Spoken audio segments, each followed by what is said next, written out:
Hari ini tanggal 27 Maret. Udah pada bayar pajak belum? Oh, belum dong.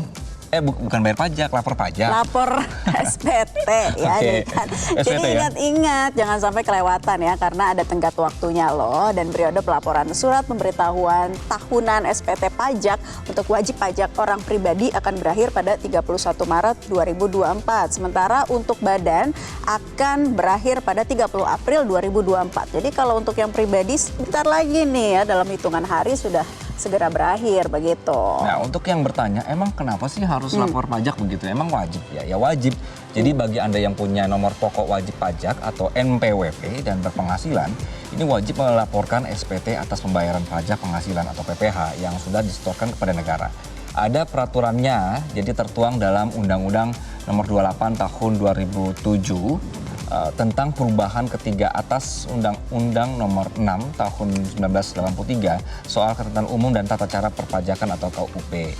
Pada pasal 3 di sini disebutkan bahwa setiap wajib pajak atau WP wajib mengisi SPT dengan benar, lengkap dan jelas dan menandatangani dan menyampaikannya ke kantor Direktorat Jenderal Pajak atau DJP tempat wajib pajak terdaftar.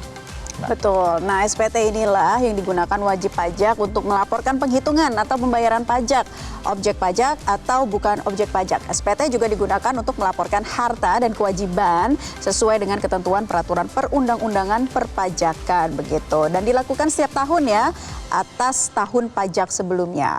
Mungkin ada pertanyaan, kenapa sih masih harus lapor SPT tahunan? Yang penting kan udah bayar pajak. Penjelasannya seperti ini. Panjang nih kayaknya ini penjelasannya. Tolong dijelaskan Ibu. Jadi dikutip dari pajak.go.id ada beberapa alasan kenapa pekerja wajib lapor SPT tahunan. Nah, harus dicatat ya. Yang pertama memang sudah jadi perintah undang-undang, jadi itu kewajiban ya sebagai warga negara. Dan implikasi sistem self-assessment yang berarti memberikan kepercayaan penuh kepada wajib pajak untuk mendaftar, menghitung dan memperhitungkan, menyetor, serta melapor secara mandiri. Jadi wajib pajak harus lapor SPT karena ini sarana pertanggungjawaban pelaksanaan hak dan pemenuhan kewajiban perpajakan kepada negara. Oke, kemudian Lanjutin juga lagi. pentingnya adalah karena sarana check and balance juga. Jadi pelaporan SPT tahunan yang dilakukan dengan benar, lengkap, dan jelas ini akan membuat wajib pajak bisa memahami dan tahu jumlah penghasilannya dan berapa pajak yang sudah dibayarkan. Wajib pajak atau kita ini juga bisa mengetahui ada kelebihan bayar pajak atau tidak untuk menangkal bentuk-bentuk kecurangan dari sejumlah oknum. Gimana cara lapor SPT yang tinggal beberapa hari ini ya? Nah, bisa dilakukan secara online lewat gadget Anda atau gawai Anda. Jadi nggak perlu repot-repot datang langsung ke kantor pajak. Yang terpenting sebelum melapor SPT, pastikan wajib pajak atau Anda ini sudah memiliki electronic filing identification atau juga EFIN ya. Nomor identifikasi 10 digit yang diterbitkan oleh DJP. Ya, jadi EFIN itu harus diingat-ingat ya, jangan sampai kelupaan nyatetnya di mana. Ini banyak kejadian yang katanya nih, aduh aku lupa, ya taruh aja di nomor kontak ya biar nggak bingung gitu. Nah, kalau misalnya nanti ada permasalahan ketika melaporkan SPT via online, kantor pajak terdekat bisa membantu kok ya, karena waktu itu sempat juga saya mengalami kendala nih Anggi ceritanya. Kayak kendala muda memang. Ya nggak sih, walaupun kita 1 tahun tapi lupa ya, aja, ada lupa lah, mungkin kendara dari pribadinya masing-masing ya. Tapi juga mungkin ada juga yang bingung cara ngisinya seperti apa gitu ya. Namanya kalau udah setiap tahun kadang-kadang ada lupanya, akhirnya datang tuh.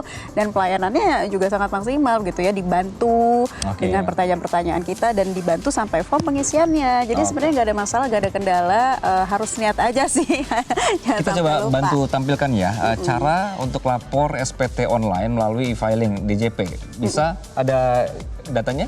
Pertama ini masuk ke situs djponline.pajak.go.id, simple ya. Situsnya djponline.pajak.go.id.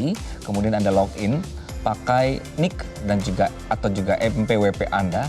Lalu ada kata sandi serta kode keamanannya. Nah, kalau sudah berhasil login, klik pilihan lapor. Kemudian pilih layanan e-filing dan klik kolom buat SPT. Nanti akan muncul nih beberapa pertanyaan mengenai status yang harus dijawab untuk mendapatkan formulir SPT tahunan yang sesuai. Jangan khawatir, tidak ada pertanyaan kapan akan nikah kok gitu ya. Kemudian pilih SPT tahunan 1770S atau 1770SS. Nanti di situ tinggal diikuti aja begitu. Iya. Panjang begitu. Nah, itu kan jadi kalian sudah bisa langsung login di akunnya DJP. Nanti tinggal mengikuti proses dan juga alurnya.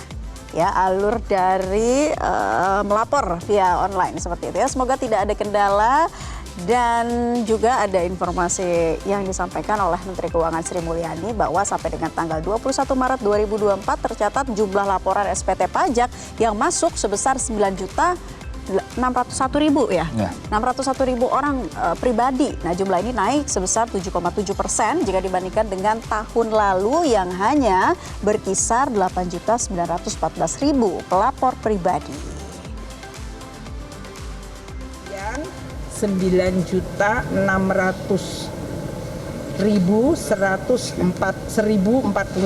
orang sudah menyampaikan SPT-nya sampai dengan tanggal 21 Maret 2024 jam 23.41 tadi malam. Nah, kita masih punya waktu sampai dengan akhir tahun. Tadi dengan Bapak Presiden, Bapak Wapres, dan para Menteri, kita harapkan juga masyarakat diimbau dan diingatkan kembali untuk bisa menyerahkan SPT-nya secara tepat waktu. Kalau ada berbagai pertanyaan, Direktorat Jenderal Pajak akan terbuka untuk bisa membantu bagi masyarakat yang ingin memenuhi kewajiban penyerahan SPT. Nah, itu yang disampaikan oleh Menteri Keuangan Sri Mulyani. Ingat, orang bijak taat pajak. Nah, kita juga pengen lihat infografis apa ini, Anggi? Ini jenis harta yang harus dimasukkan dalam laporan SPT kita, Nela. Bahwa ada kas dan setara kas, misalnya uang tunai, tabungan, giro, deposito, dan setara kas lainnya. Kemudian piutang, ini juga bisa dilaporkan. Selanjutnya, ini juga investasi, misalnya saham, obligasi, surat utang, reksadana, ini semua juga bisa dilaporkan, termasuk instrumen derivatif dan penyertaan modal dalam perusahaan tertutup dan terbuka dan investasi lainnya, ini juga harus dimasukkan dalam laporan SPT. Lalu transportasinya juga dilaporin gitu. Kalau punya sepeda motornya dua gitu, sepeda motor satu dilaporin. Kemudian harta bergerak lainnya juga. Wow, pesawat terbang, ada pesawat terbang. Ada logam mulia, ada batu mulia. Kamu punya nggak tuh batu mulia? Kemudian barang seni dan antik juga harus dilaporkan. Kapal pesiar G, pesawat terbang, peralatan elektronik seperti PC, laptop, ponsel pintar, hingga konsol game juga harus dilaporkan loh ternyata. Ada furniture juga, tas dan harta bergerak lainnya. Oke, jadi harus jujur ya. Kalau nanti nggak jujur itu mereka bisa tahu loh sebenarnya kadang-kadang. Oke, lanjut lagi. Harta tidak bergeraknya yang bisa dilaporkan atau yang harus dimasukkan juga, misalnya rumah, tanah, kalau punya ruko dilaporkan, punya ruko, punya kondo, punya apartemen, atau misalnya punya gudang dan harta tidak bergerak lainnya, misalnya punya mall, itu dilaporkan gitu. Iya, jadi dia lihat langsung, nggak ada. Apalagi tadi itu ya, barang-barang yang juga harus dilaporkan tadi seperti apa tadi, kendaraan dan lain-lain itu juga jangan sampai kan bergerak kan? Ini bergerak, ini tidak bergerak ya. Sudah habis, dan jadi itu jenis harta yang harus dimasukkan dalam laporan SPT. Kalau bingung nggak usah bingung-bingung, nanti ada ketentuannya kok, tinggal ngikutin aja. Oke, kita tampilkan ini komen dari warganet di layar TV, misalnya dari @notdi sekian-sekian, laporan SPT bisa online aja nggak sih? Bisa dong. Dari kita lihat lagi itu siapa? @smialsxxx sedang melakukan adegan lapor SPT. Baik. Bener dong, harus dewasa baru bisa lapor ya. Mana nih yang sempat panik lebih bayar, taunya salah input data, ini dari Tungguki. Ya, nggak usah panik. Makanya kalau misalnya bingung-bingung kan minta didampingi. Kalau nggak datang aja ke kantor pajak ya terdekat. Ini dari Berda XXX yang udah lapor SPT pajak, lebih riweuh ngurus secara online atau offline ya guys. Nggak ada yang riweuh sih. Nggak ada yang riweuh, cuma bingung aja. Dari Afri, lapor SPT sudah berkali-kali tiap tahun, tapi tiap kali mau lapor selalu nonton tutor dulu karena lupa terus. Siapa itu? Saya juga. Gak apa-apa, yang penting Evinnya jangan hilang guys. Itu ya.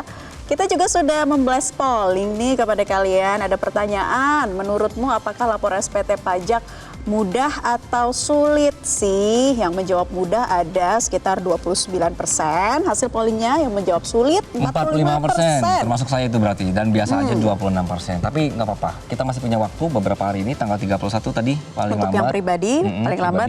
Dan 31 April untuk yang pajak badan. Iya, jangan ditunggu harus hari Jumat dulu baru buru-buru ngelapor. Karena hari terakhir misalnya gitu kan. Sabtu Minggu takutnya libur.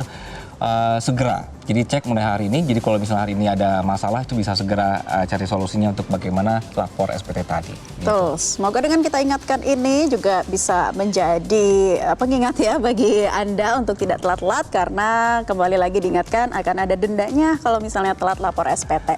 Bicara soal ingat mengingat, ini juga kami mengajak Anda untuk mengingat jalur-jalur mana sebenarnya yang aman untuk jelang mudik nanti.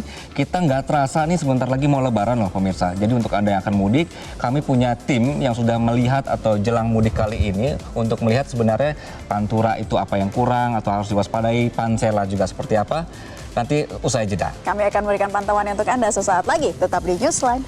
Jelajahi cara baru mendapatkan informasi. Download Metro TV Extend sekarang.